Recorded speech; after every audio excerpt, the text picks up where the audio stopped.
The dream starts with Daniel saying, "In my vision that night, I saw a great storm, churning the surface of the great sea. Winds were blowing in every direction."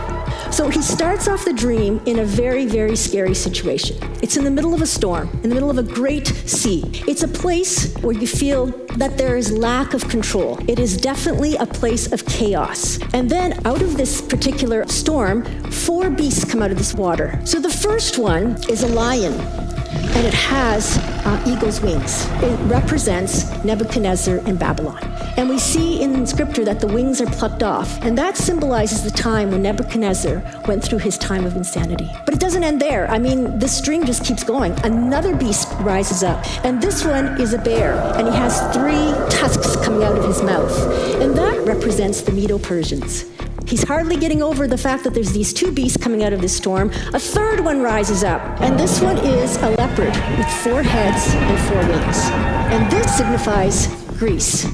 And then, lastly, the 4th beast arises. This one is a completely dreadfully terrifying beast. He's got 10 horns. It's nothing like you can compare with other animals. It's just this horrid-looking beast that is so terrifying. And as any dream goes, bang, you're out of the scene.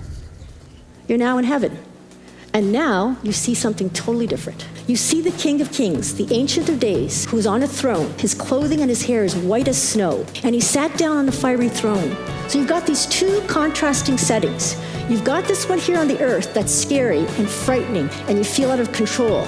And then you swap over to this scene in heaven, where everything is in control. You've got chaos here, you've got order here. What's happening where evil is reigning does not overpower what's happening here. God is in control. And this is the lesson that he's trying to give to Daniel.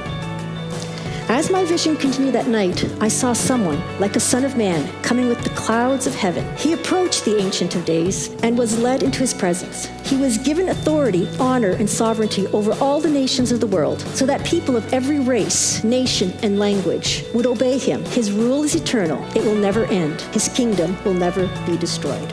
And this is a message of encouragement to Daniel. God is telling him, yes, these successive rulers will rise. All this evil is not going to touch God, and God will rule. And yes, they will rise and they will fall, but God's kingdom will reign forever.